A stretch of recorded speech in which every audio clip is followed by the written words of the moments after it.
Hey team, welcome to a new episode of Common Sense Podcast. I hate to say it, that today we're talking about the death of Sir David Amess, but also all the issues surrounding it. My guest is Michael Mpofu, who is the head of communications at a tech startup called Worry+Peace. He's also a strategic communications advisor who honed his craft working for the official opposition in South Africa. Michael's also an editor at Common Sense. I want you to listen to this episode. It's really interesting. We talk about, of course, the death of Sir David Amess, but also prevent this government's anti-radicalization plan. Is it working? Is it not working? We talk about the role of big tech in all of this, but also our political tone in this country. Do we need to dial things down? Do we need to change things? Be sure to let me know what you think of this amazing episode. We just saw those amazing, moving tributes in Parliament about the death of Sir David Amess. What did you think about them watching those? Yeah, incredible. I think that's the word that came to mind. Incredible from the sense that, Prime Minister, the leader of the opposition, both of them, I thought, gave, statesman-like eulogies. They read out, and you could feel really their sense of pain. You could feel their sense of loss, but you could also feel the sense that Sir David was a uniter. I thought it was brilliant by Her Majesty and, of course, the Privy Council who helped facilitate these things to grant Southend city status, which from what we've heard in the House of Commons is just a fitting tribute to Sir David. So really moving in Parliament, quite honestly, and it's rare, ironically, that you watch a parliamentary session and you walk away thinking, oh, what a moving session of the House. But I thought it was well done by key leaders. Well said. It's interesting too, the fact that he was so respected on both sides. I think sometimes when people die, some people's kind of eulogies, because sometimes you can tell they didn't really like them. But with Sir David, it seemed like there was genuine respect for his integrity, for the way he did politics. I mean, this is someone who's been in politics for almost 40 years, so he's seen all the cultural changes, but he remained, if you like, somebody who, could be respected by his opponents, which is something that is so rare. And I know for many people, it's probably, still very raw and they don't want to get into it. But we've seen on the media lots of discussions about, what could have been done to prevent this, what we need to do about society and how we do discourse in the UK. What makes me kind of hopeful, I just wonder if let's just jump straight into it. Like, do you think we could have more people like Sir David Amess now doing politics? Because it seems like he feels like a relic of the past somewhat. Someone who's dignified, who has a perspective, but listens to other people. Today you've got folks who think if someone's wrong, if they disagree with somebody, that person's bad and should get hurt. I mean, what's your take on where we are right now as a society? Yeah, you're spot on, Michael. The difficulty with where we are and the current political discourse is that, when you disagree with someone, that's almost equated to you not having to like them. It's very possible for me not to share a point of view with somebody and be best friends with them. And the difficulties we've modeled right across the political spectrum, and it's seeping into other sectors of society as well, that if you cannot engage or come to an agreement with somebody on a particular matter, you cannot coexist. And the irony of it is that Parliament should be the one place. That's why there's the idea of parliamentary privilege. It's the one place where you should be able to, have a go at not each other, have a go and dissect the point, the issue, the policy, the point of contention. But in the parliamentary restaurant, in weekends, whatever it may be, you should be able to still hold hands with those across the aisle. I don't think social media is helping that. I don't think the way that political discourse takes place, even in the traditional media space, is also helping that. And I think Sir David's untimely passing is a good reminder for everybody to just pause, take a step back, and let's just breathe. And just think about what we're saying, how we are saying it, and what the potential ripples of that may be. Yeah, I mean, that's what I said. I totally agree with you. I do wonder, though, for the casual observers who watch politics maybe from time to time, people always say it's the same men in different suits, right? It's the same ideas, just different people wearing different suits. And people kind of look at PMQs. That's the example often given, right? You look at some of these kind of high profile debates, and it's just people shouting. I wonder, so you're someone who worked when you were in South Africa for the official opposition, right? You worked there. What was the level of debate and the type of debate in South Africa compared to what you've seen in the UK since you've been here? Yeah, look, it's as passionate, right? It's as passionate. It is as raw. It is as engaged as you can expect, because you've also got to remember, people are there not because it's just fun. They're there to actually, implement decisions or take decisions, strategic decisions that will impact the course of millions. So whether it's political campaigning, whether it is, parliamentary debates, there's a real sense that, wow, this is quite hectic. It's heavy. And sometimes one does get the sense that it becomes personal. Certainly my experience was that there were moments, much like the UK, where it got too personal, where people forgot those lines. Inevitably, in anything where you introduce people into the equation, it's difficult to separate that emotional feeling. My former boss used to joke and say, people forget that in South Africa's case, the Constitution was written with gentlemen and ladies in mind, right? So not all the rules are black and white or prescribed. There was an underlying assumption that there are ladies and gentlemen who are going to be working out some of the finer detail in legislating or in debates, that it wasn't necessary to be very prescriptive. And I think that same underlying principle, well, we took it from the British system. And I think that's been forgotten, quite frankly. And it's unfortunate. I think we need a moment as a country. It shouldn't take the murder of Joe Cox or Sir David for us to stop and reflect every 5 years. It shouldn't be the case. And I actually think it's probably a good opportunity for young people who are engaged in all sorts of debates, whether it's on tech, on issues of climate change, on issues affecting the economy, to think about how, when you win someone over with your argument, Michael, it shouldn't be because you were the loudest. Because I think once you've done that, you just lost. You shouldn't resort to sarcasm, because when I think you do that, you just can't elevate your debate. Hey, listen, we want to grow this podcast and we need your help to do so. So if you're watching on YouTube, then please hit the subscribe button and turn on your notification bell. If you are listening on Apple Podcast or on Spotify, this is your opportunity to drop a review, give us a couple of stars, tell somebody about this podcast too. We really want to grow the Common Sense family. Read, be informed, and crucially, one of the things Sir David is known for and is being celebrated for is that whenever he disagreed with somebody, he was still a gentleman about it. We need more of that, and that should become what someone would say. I hear what you're saying, Mike, and obviously, I mean, you're preachers of the choir, because we have the same perspective there. I think what someone would say, if I was to throw something back at you, and we saw this during the Black Lives Matter protest, say last year, people were saying civility is a tool that oppressors use to keep kind of things going in the right direction.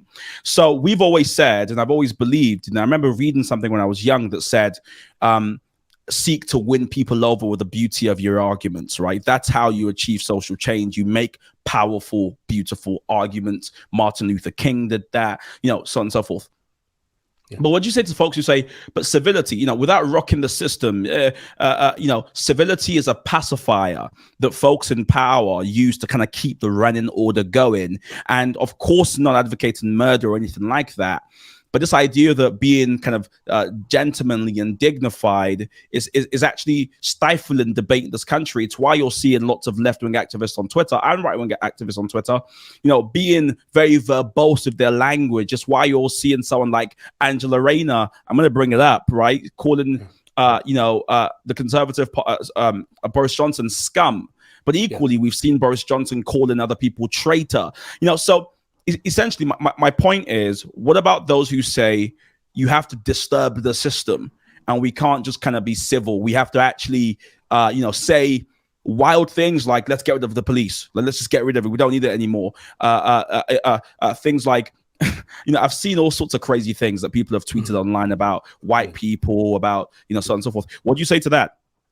Well, I think civility should never get to trying to disrupt a system should never get to a point where murder comes into the equation. I think anyone that makes that argument is self-defeating, because you're not just disrupting a system, you're just destroying lives. And I don't think that's the point of engagement or policy or debate. But also, having said that, it's anyone who would say that is really not well read in their history, because you mentioned it, people like Martin Luther King Jr., people like Barack Obama, people like Nelson Mandela, who had the opportunity. People forget this. Nelson Mandela had every opportunity to call on the ground forces, as they were known back then, say, well, actually, ladies and gentlemen, I was shackled for 27 years. It's time to retaliate. But his call to the country was, put down your arms and let us talk. Let us discuss this. No one is born hating another person. Those are cool things and cool quotes that we put on our Instagram now, but the difficulty is that they need to be lived out. And ironically, it's a lot harder to try and win people over with your argument. Do you know why? Because it requires you to be patient. It requires you to keep your cool when the other side seemingly is just not getting it. The reality is nothing is built by burning down things in the short term, right? Anything worth building will take a long walk to freedom. I just think, I get it. It's not easy. No one's perfect. It's not sexy. And this is my difficulty with all the platforms that we have right now. It's not sexy to be nuanced. It's not sexy to have an argument that says, could we maybe potentially agree on 4 out of 5 things? And yeah, maybe you and I don't agree on Brexit, but that's okay. Let's work it out. That's my view. Yeah, I mean that's very not sexy. I'm getting sadder as you. Yeah, it's not right. It's not. It's easier. It's easier, Michael, for me to go online right now and just at you on your Twitter and call you a sellout. Right? It's easier to do that because, well, it's no skin off my back. Cooler, you get dragged on the Twitter streets, as they call it, and all of a sudden, I'm a oh my god, that was such an uncle statement. Did you just say it is an uncle statement? Yeah, Twitter streets. That's what they call them, right? You get dragged, right? But what does that achieve? What does that achieve? In the long term, what does that achieve? When we think about COP26, which is obviously just around the corner, it's one of the things that makes me kind of think, I've always said it, that some of the most difficult, pernicious, sticky, wicked problems in the world are going to need lots of people knocking their heads together to fix it. Right. There's not one political enclave that will fix and credibly address the issue of climate change. You're going to have to win people over. You're going to have to come together. We got big issues facing us as a generation, and Gen Zers and Generation Alpha, they have even bigger issues. And it's going to take some creative thinking, which will only happen if you allow your mind to be stretched. And for your mind to be stretched, you have to expose yourself to ideas that are different from your own. You just have to do it. And probably people are, here he goes, because this is what Common Sense Network exists to do, right? It's to give people an opportunity to hear different perspectives and to learn from each other. But I'm finding more and more young people taking safety and finding safety in spaces where everyone thinks what they think. And I don't know why that is. But I'm seeing more and more of that online. It's easy. And I want to touch on that. It's easy because COP26 is a perfect example. Because it's easy, Michael, to birds of the same feather flock together, right? It's easy to find safety in the numbers, but no one's willing to put their head up the parapet and say, guys, actually, if I'm honest, I don't think I share this point of view. I'm going to have to jump off this particular bus until I form an opinion that's fully informed based on facts, on the science. And even if it's not fully formed, or if I don't know everything, I have an inclination of the fact that I don't necessarily subscribe to this. Let's go there. I want to talk about something. Greta's last speech, where I think the one of the key points of the speech were blah, blah, blah. I'm not even making that up. I think many people would have watched that, where she went onto the UN stage and said, blah, blah, blah, world leaders, blah, blah, blah, always talking, blah, blah, blah. I get it. Greta's a massive icon in terms of advocating for climate change. But the reality is this, and this is my question. I've been thinking about this actually today ahead of this conversation. What is the alternative to people getting together to hash out a solution? If blah, blah, blah is not what you want, and I think the point she was making is less time for less talk and more action, fantastic. It is a minefield. Economically, it is a minefield socially, because advocating for climate change, great. Massive poverty in Africa that could be alleviated if we sold our barrels of oil. Now, how do you tell an African continent or country that relies on that to stop? Oh, in 10 years' time, 2030, we're all going net zero, practically speaking. So what I'm saying is it's easy to hide in the kind of safer in numbers. I don't want to stick my head up the parapet, but this next stage of life is going to take courage. But the kind of courage that is required is the courage that says, I can disagree and still be a gentleman. I can disagree and still be a lady. I can disagree and still be a decent human being. I said, you know what, Michael, you and I don't agree on the climate situation. Fantastic. Let's take it to the vote, which is why we all exist in the UK, right? I totally get you. I think on that nuance point, if we jump back to Sir David Amess really quickly. Hey there, if you are watching on YouTube, then this is the point where you tell me what you think. Drop a comment below. Let me know what you're thinking, especially at this stage, so I can engage with you. One of the big difficulties I think the UK government's having, and also I would say, to stick my head above the parapet, I actually think has made some progress is in this idea of de-radicalization, because whilst we don't know, it's still early stages, the young man, 25 years old, that's been arrested and is in custody under the Terrorism Act, is someone who was known to prevent. And for folks who are wondering, prevent is basically the government's safeguarding system, scheme, if you like, which is meant to be supporting those who are vulnerable to radicalization. Essentially, just to give it a brief overview, because it is complicated. And essentially what happens is community leaders and the police can refer people that they think are at risk of radicalization, whether it's right-wing radicalization or left-wing radicalization, can refer them to this program. And when they go on the program, the idea is you help them kind of not consume radical materials that can lead to them kind of killing somebody.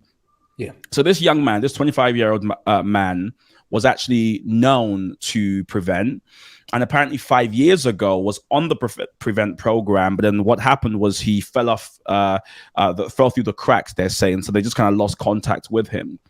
Now his friends and family are saying that he's been watching material on YouTube by a certain man named Anjem Chowdhury. This is a man who has been in prison before for this is a man who's known, for radicalizing people. It's something that has been well covered in the media. And so the newest question, obviously, is, well, how do you help somebody who you can see is starting to consume material that's dangerous, and you know that it can end really badly, i.e. with them kind of believing that all people in the West are kafirs if it's Islamic radicalization, or folks on the right who are saying stuff like, the only people who are British are white, whatever. How do you help them go away from the kind of extremes and towards a more center middle ground? Now, the government's answer is prevent, or one of the answers is prevent. And Mike, before I ask you how you think prevent's working, I want to give some stats to people who may be wondering about prevent. So in 2020, so the year ending 31st of March 2020, this report by the government says that 6,287 people were referred to prevent. So 6,287 people, somebody thought, hey, these people are consuming dangerous material, let's refer them to prevent. Now, this is at the end of 2020. So, this is pretty much when we went into lockdown and stuff like that. Now, the previous year, we had 5,700 people. So essentially, March 2019, that year ending, that was a record low, right? So essentially, from 2019, the number of people who are being referred to prevent is increasing. And the idea is those 6,287 people we saw referred the year ending 31st of March 2020 obviously we're only talking about one of them that's killed Sir David Amess. The rest of them, we would assume, were either de-radicalized, maybe just kind of didn't end up doing anything crazy, or are now okay. But one of the things that folks are saying is prevent's not working. Get rid of prevent. It's harming kind of Islamic communities, and essentially there's no need for it. Mike, when you look at prevent, the numbers I've just said, but also the greater kind of topic of de-radicalization, I mean, how do we do that? Yeah, look, this isn't going to be a short point between A and B and then, problem solved. I think to scrap prevent, the question would be, and replace it with what? You can't just get rid of it and believe that it isn't working. What I'd be interested to know is how many, ironically, cases have been prevented. Sorry to borrow that, but it's just right there. I suppose that's what it stands for. But how many cases have been prevented using this particular mechanism? And one might find, I think, if we dig deeper, that there are potentially more people that have, like you say, been rescued from the clutches of radicalization and being, going the full way. So it would need to be quite a serious consideration. I don't think it's a case of getting rid of it. I would argue it's making sure it is agile enough to adapt to new threats. And that's the point. You build on top of a system in a world where our tech is changing every single day, when all sorts of messaging boards, the dark web. I mean, this thing has got layers to it, right? Messaging boards, encrypted messaging, the dark web, in a system where you can send a text message and it disappears should you choose to. Our system just needs to be able to be agile enough to adapt to it. I wouldn't necessarily look at getting rid of entirely of the program. I'd potentially look at what aspects of this could we improve on, could we build on?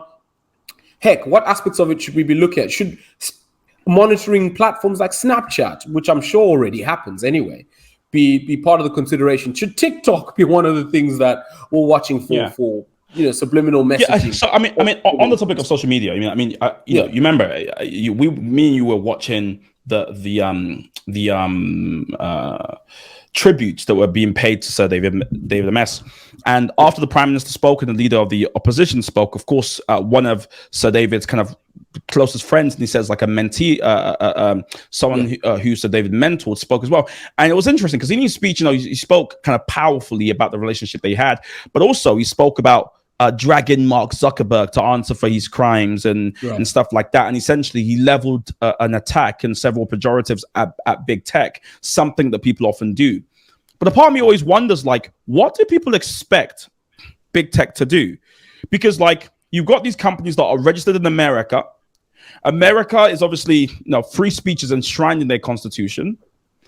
Yeah. Folks are saying that they want people to kind of put their driver's license or their passport number when they create an account on YouTube. Yeah. But beyond that, radicalizers often pass YouTube safety kind of measures, because they're not saying go and kill somebody. It's not that simple. Right. They're not going go and kill all MPs. But what they're doing is espousing rhetoric and narratives that if you're someone who's kind of already suspects the West, doesn't trust the West, has family that's been hurt by the West, is from Afghanistan, so you've seen the decimation of your land. If that's your starting point, it doesn't take much for Anjem Chowdhury or anybody to go on YouTube and say a couple of things to rile you up that gets you going, I need to attack back the West. I need to let them feel a measure of what we've been feeling in said country that the UK and the US have historically been in. So a part of me wonders, these attacks at big tech, you kind of wonder, do folks think so long as people register their account online and we can see who they are, it somehow goes a credible way towards preventing something like this from happening in the future? I mean, what's your thoughts on big tech and this notion of, well, if we can identify who we are, some of these problems might go away? Yeah, I think it goes a long way, to be honest. I think, the ability to put one's, almost, I don't know, I'm just plucking this out of the air, but I think that's a good one, right? The ability to put one's drivers up there or some sort of travel document that proves, number one, my existence and a record of my movements. If I'm an upstanding citizen, or aspiring to be one who's trying my level best to, not break the law or to harm anybody, I wouldn't really think twice about it. I wouldn't bat an eyelid, right? I think, yeah, whatever. They just want to be able to track my address. Great. But hold on, Mike. We've seen Facebook abusing big data. You'd be comfortable with putting your driver's license, stuff like that, knowing that your information is then literally at their behest. YouTube can do whatever they want with your information. Sorry to be that guy, Michael, but whenever people say that to me, I always chuckle because I'm like, mate, they already have your data. Well, doesn't mean I should give it up willingly moving forward. Fair play. But here's the reality of where we are. Unfortunately, you can't really put this toothpaste back in the tube, brother. They know what I bought last week, and therefore they are serving me ads on similar things, or they are reading my emails. Like Gmail's already doing that. Therefore, that's why you get those adverts that are tailored to something that you might be discussing. That's happening. I think that hold on. Yeah, Gmail is because this might be an exclusive. Gmail reads our emails. Michael, is that what you're saying, Mike? No one is sat there physically reading your emails. The algorithms, right, are already picking up on the kind of conversation that you're having, right, or on your likes and your dislikes. That's why it affects or it impacts on the kind of things you see. Right, that's how the advertising algorithms work. That's how the marketing and the marketing algorithms work. They go, okay, Michael's interested in shoes. He clicked on a JD Sports advert 2 days ago. Let's reserve it to him. But you can turn that off, Mike. I think what someone who disagrees with you may be saying. But that's my point. You can turn that off. But if you're saying I can't have a Twitter account without putting, say, my passport, that's quite different to marketing ads tracking your clicks. Yeah, but what my point is, right? People already have a footprint of what we're doing across the internet. It's not like a new concept that we have to somehow verify the transactions that's taking place online. It isn't a new concept, right? Let us not pretend to be outraged by the fact that I buy things online. I give out my credit card details online. It's a secure link. I believe that, and I give my details to whomever I'm buying for because I believe it's a secure line. All I'm saying is the added layer of security is a step. It's not the be-all. We shouldn't be naive to believe that there'll be a one-size-fits-all thing here. I think it's a step. Great. Then we need to consider what else can we be doing, right? How else do we monitor this? Part of the big issue for me is I think the reality is there are so many more. There are literally billions of people online, and big tech doesn't know what to do. And I say that because that's the reality. If they were able to, we wouldn't be having this conversation. I think they don't have big enough teams, even with the resource at their disposal. They don't have big enough teams to monitor and implement policy effectively and across the board. That's a reality. I don't think they're willfully negligent in that respect, but I do think they are also scratching their heads in trying to figure out what's the best way to go about this. Am I for adding layers of security? 100%. Whatever makes people feel safer and is effective. That's quite interesting because I think some people listening to this probably wouldn't be quite so cavalier and see it as a kind of common sense move, namely that you just have to kind of give your information because your information's out there already. Because this is very different, though. You're right.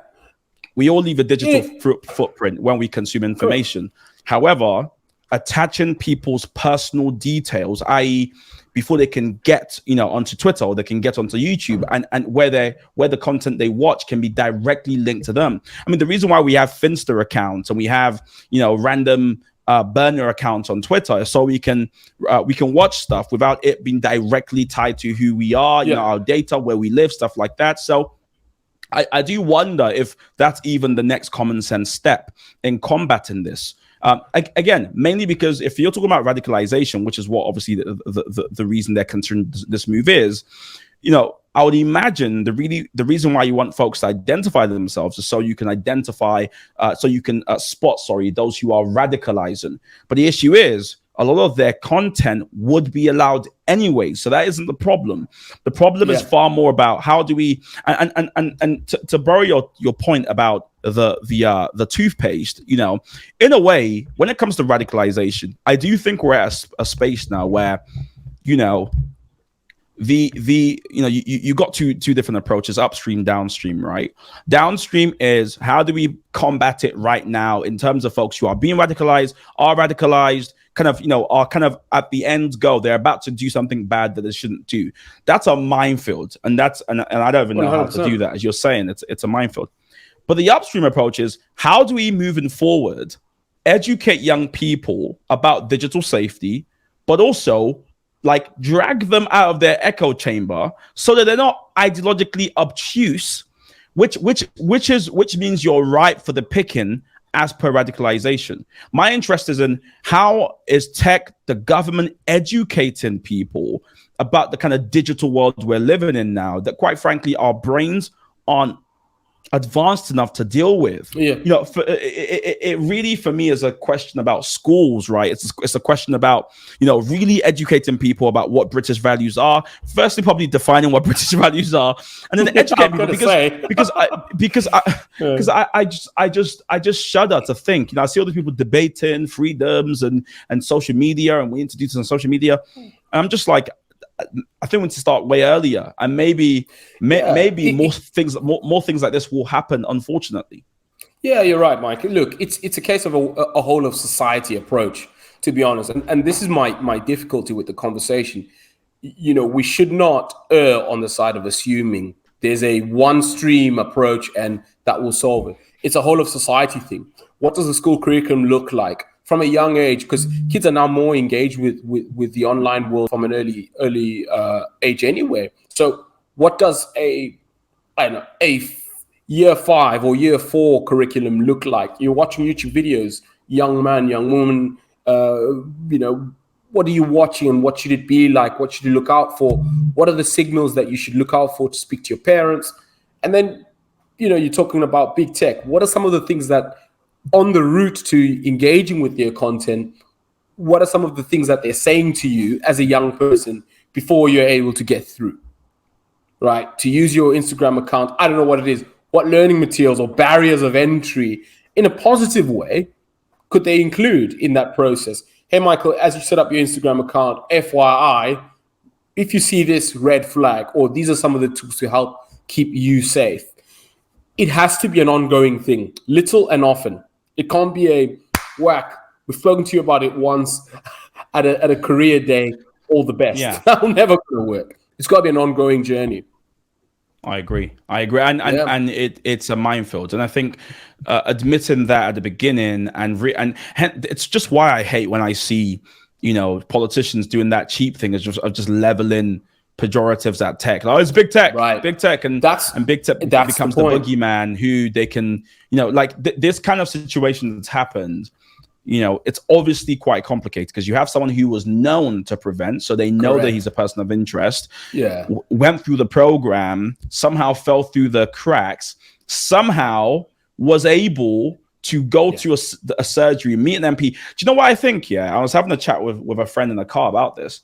In America, Congress people represent hundreds of thousands of people, so they don't have that kind of close-knit connection that we have here. My friend made an interesting joke. He was like, the fact that Diane Abbott could just be seen on the tube drinking like wine or whatever she was drinking, like drinking a can of, and people just taking pictures of her on the tube.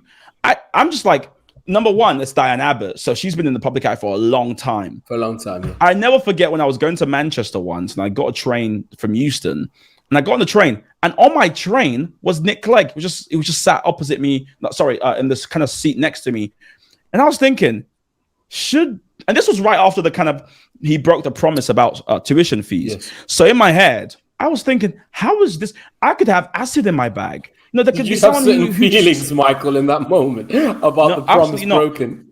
No, I actually graduated. So my interest was in making sure young people actually paid the same that I paid. So I didn't want it to go down. Anyways, that's something else. My thing was, though, someone could be walking past him and just pull out a knife. And I actually think maybe it's unpopular. Okay, so wherever you're listening to this podcast, watching it, this is your opportunity to tell me what you think. I want to engage with you on this topic. So drop a comment on YouTube. But also, if you want to get involved with the conversation, use the hashtag Common Sense Podcast and tweet me. Let me know what you think. but I think MPs in this country are way too accessible. Way too accessible, right? Because we still fool ourselves about the kind of Little Britain where the MP lives next door to you and you're like hello and you're like oh good morning, you're like we're all skipping. It's a dangerous world out there, and I think we need bodyguards. I think we need to think about virtual meetings more, not least because of COVID. We just need to kind of, because this I can't imagine this happening in America. Now, especially 2 MPs over the course of 5 years, or 2 representatives so close together. I just can't imagine it happening. No, it's a valid point. It's I feel that. It's a valid point. It's a tricky one, right? The Deputy Prime Minister, Dominic Raab, was asked on this morning. That's not even a role. I hate the fact that we call him the Deputy Prime Minister, right? Because it's not even a real role. Isn't it crazy? Right. Sorry. There you go. No, listen, man. It's a democracy. Please feel free. The point is, he's a public rep, right? And he was asked about this particular thing on the breakfast show this morning. And I quite frankly, I think he put it well. He said it's a tricky balance to strike, because you obviously, when it comes to elections and trying to canvass votes, you are knocking on doors. You are trying to engage the people that you want to help and represent in the House of Commons and beyond. However, you also want to ensure your safety and that of your family. And it's striking that balance is difficult. And he's proposing a case-by-case basis, because in his comment it was, well, actually, of course, what happened to Sir David is tragic, but the reality is it feels like in the Commons right now, female MPs are really bearing the brunt of these public attacks. And the suggestion is, anyway, do we look at something that's bespoke? I don't know, depending on your area, on your preference, on your family situation, etc. It's complicated. I don't know the answer to it. I like the idea that I can attend a surgery and say to my MP, mate, I emailed you last week about the pothole. I need a response. That's just an example, of course. But I also do share the perspective. They're human beings with families. And I think, whatever your job and whatever you do for a living, that should not be, to the detriment of those you love and those closest to you, because you deserve that freedom as well. So it's complex. And the really, really intelligent answer to that question, Michael, is I don't know. Yeah. I mean, nobody knows, but the one thing I'm definitely sure about is that we've got to lower the temperature of discourse. We sent out a message to our community today, and you can join our community for free at join.tsysnetwork.co.uk. We were just saying, like, we have to lower the temperature of discourse, because that's at least a contributing factor. Because before you can attack someone and murder them, you have to in your head almost shift that it's murder. And the way you can do that is first dehumanize somebody, then come up with a narrative that has you on the back foot. So you're saying, I'm responding to what this person's done rather than I'm attacking them and killing them, right? Because if you're doing that, you're just psychotic. I think a murder is psychotic in general, but I can definitely see how through consuming certain dangerous materials, dehumanizing somebody, you can see it as like a game, and it's just you fighting the big man rather than realizing that you're taking the life of an independent person, someone who was a father of 4 kids, someone who was kind, was a Christian. Like, this is not some kind of he wasn't even a person of interest like that, if you know what I mean. Like, he wasn't this high profile MP that you could trace back to historic issues, and not that would even make it okay, but my point is he wasn't even that, so you couldn't even, so you just know it's someone who's been consuming crazy material. And just on that, I also think there's a responsibility within the House of Commons to rethink some of their own discourse. You mentioned it earlier, you used the example there of was it scum or whatever, and I've actually heard that in recent discourse on the news, people going, actually, what purpose does that serve? Now look, whatever your political inclinations or I think that kind of rhetoric that riles people up, and it's emotive. Don't pretend it's just a word. It's emotive and it seeks to gain a response, right? When that kind of rhetoric is used, it's not productive. We know that's not productive. I think there needs to be a rethink on both sides of the floor. I'm sure things have been said on both sides, even from smaller parties, SNP or whatever it may be. Think about it and go, actually, What are some of the rules of engagement here? Because clearly we're not helping the situation. Millions of people are watching us and relying on us to lead. And how do we lead?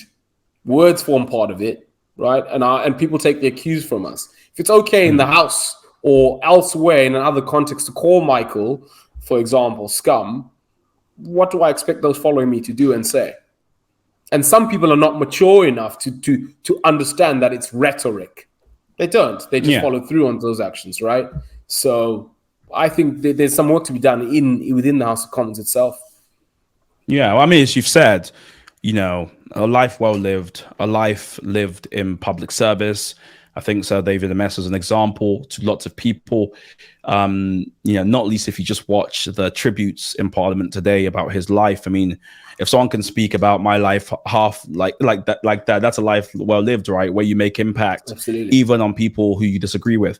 So we obviously wish his family well. I read a public statement where they said that they were being comforted by the public outpouring of love for him.